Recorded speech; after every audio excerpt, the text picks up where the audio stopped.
Olá, tudo bem com você? Hoje eu quero te propor alguns questionamentos. Gostaria de saber se você já se observou com falta de concentração, com queda na produtividade do seu trabalho, ou talvez esquecendo atividades dentro do processo de realização do seu trabalho. Talvez esquecendo dados dentro de um relatório, dentro de um comunicado, talvez se percebendo ausente na hora da tarefa. Caso você já tenha observado sinais ou comportamentos desse tipo em você, fica aqui comigo, porque hoje nós vamos falar sobre sobrecarga de trabalho, também conhecido como burnout e presenteísmo. Bora lá?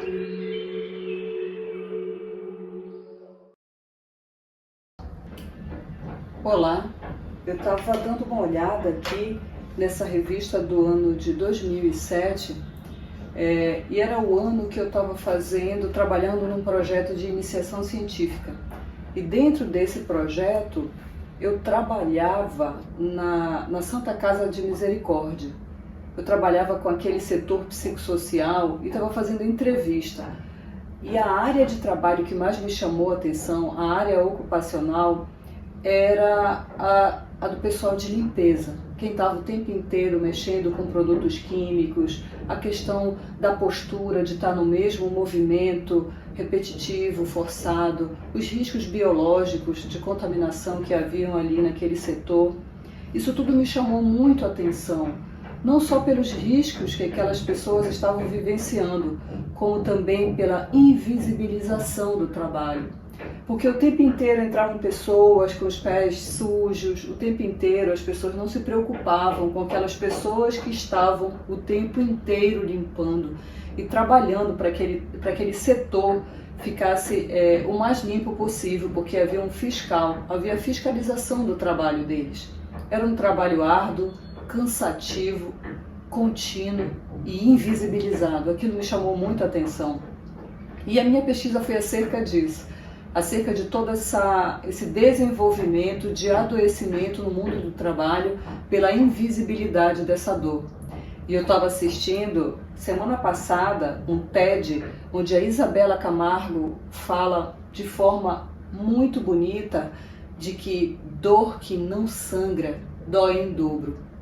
E eu peguei essa mensagem, essa frase, por achá-la bela demais, e resolvi gravar esse vídeo sobre os adoecimentos no ambiente de trabalho. Ter tido essa experiência com a pesquisa foi o meu primeiro contato com essa dor invisibilizada no ambiente de trabalho. Essa experiência foi muito rica para mim.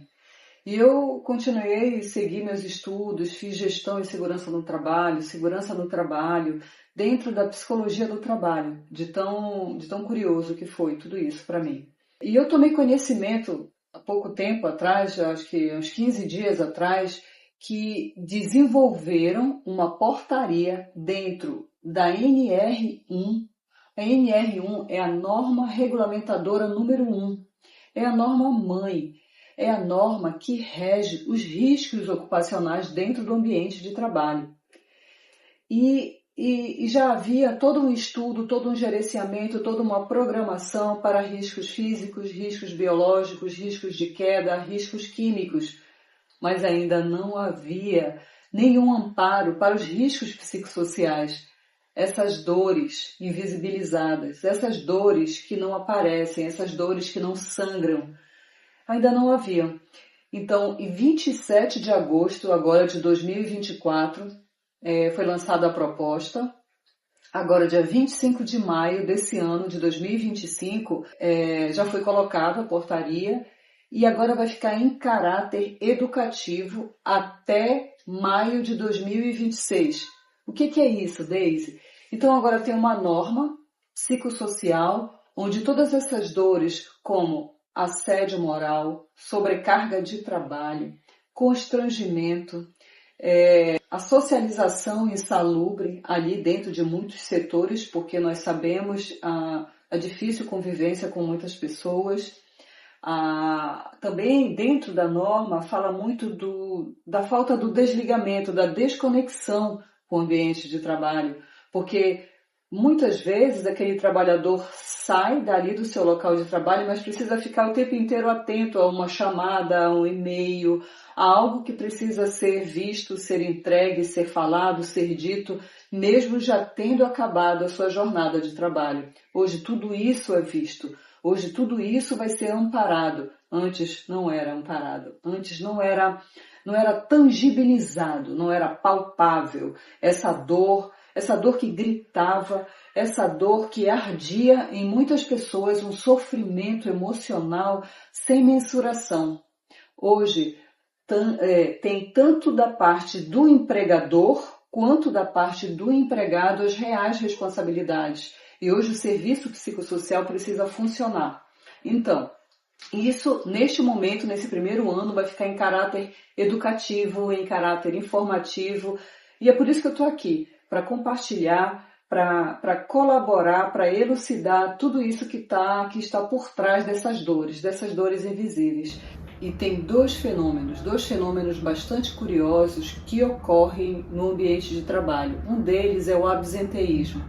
Absenteísmo é a ausência no local de trabalho. É quando aquele trabalhador ele precisa apresentar atestado por não estar se sentindo bem, por ter tido que fazer alguma coisa, ter ido resolver um problema familiar, de filhos. E temos o outro fenômeno que é o presenteísmo. Talvez esse termo seja bem novo para vocês, mas é quando aquele trabalhador está ali, está presente, mas a mente está ausente. É quando ele esquece de colocar naquele relatório um dado muito importante, é quando ele esquece dentro do processo da tarefa dele de executar uma pequena ação. É quando ele deixa a torneira ligada, é quando ele não responde ao WhatsApp, é quando ele não responde ao e-mail, é quando ele escreve de forma inadequada, é quando ele mistura os produtos, é quando ele diz onde é que eu estava com a cabeça, por que eu fiz isso. Então, o presenteísmo é quando eu estou ali naquele local, mas a minha cabeça ela está em outra situação. É quando a sobrecarga extrapola. É quando aquele excesso de tarefa, aquela jornada extenuante, aquela pressão para que o meu trabalho ocorra e aconteça da melhor forma, é tudo isso junto, mas todas as outras jornadas que eu tenho que enfrentar.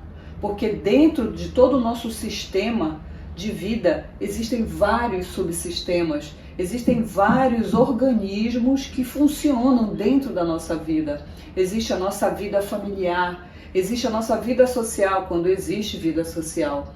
Existe a nossa vida de autocuidado, de autorrespeito, quando existe esse sistema de autocuidado, de autorrespeito. E existe a nossa vida de trabalho, a nossa vida enquanto trabalhador.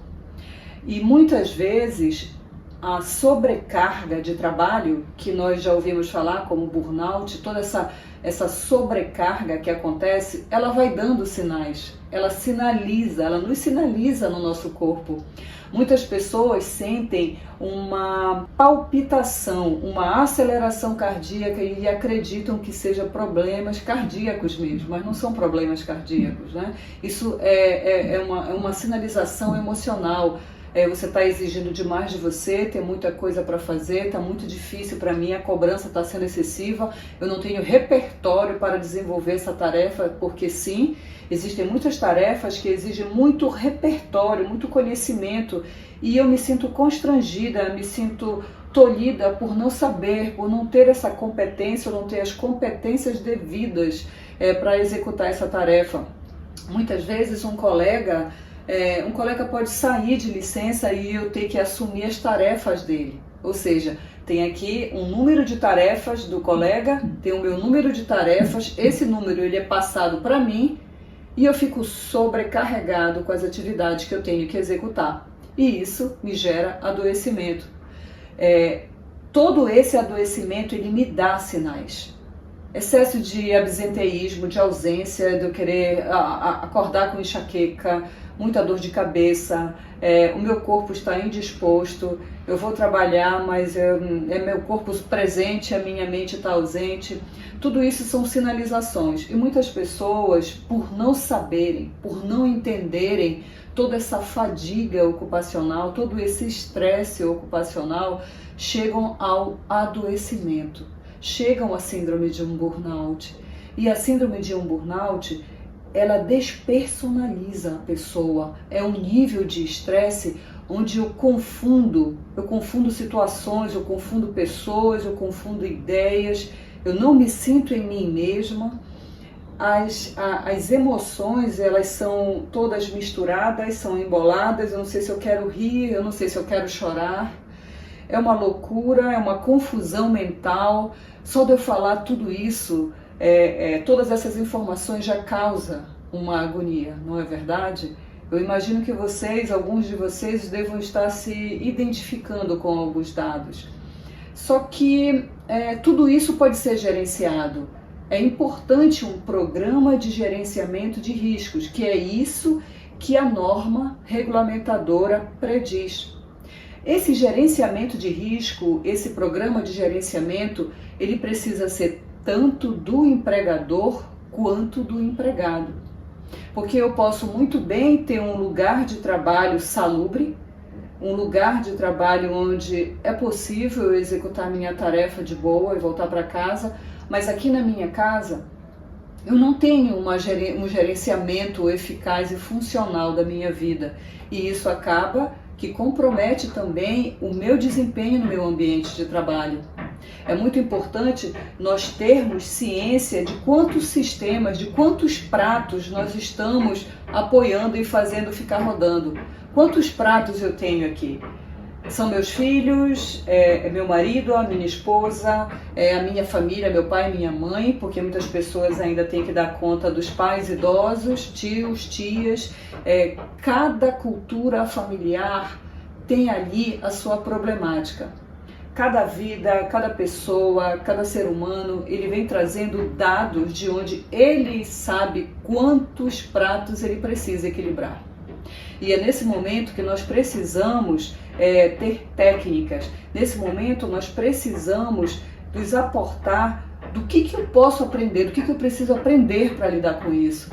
Eu quero propor aqui com vocês mais uma série, mais esta série de 2 vídeos, onde eu quero te propor mais ideias, eu quero colocar mais informações, eu quero te dar algumas práticas e gostaria também de propor, talvez, algum questionário, algum teste para que você tenha de forma tangível, para que você tenha de modo palpável alguma investigação, caso você pense, eu acredito que eu devo estar em processo de burnout, de sobrecarga de trabalho, ou eu tenho certeza que eu estou em burnout. Alguns desses sintomas, algumas dessas informações que ela trouxe, eu percebo em mim. Eu percebo que já está acontecendo dentro do ambiente de trabalho e eu já me percebo em forte estresse ocupacional. Caso você tenha interesse em ter alguma escala, algum questionário, fala aqui, deixa aqui nas mensagens que eu vou ter o maior prazer de compartilhar com vocês. Então fica comigo, em mais 2 vídeos eu vou te trazer mais informações, vou te trazer mais ideias, em virtude de eu querer compartilhar, de eu querer colaborar com todo esse processo educativo e de informações psicossociais dentro do ambiente de trabalho. Muito obrigada.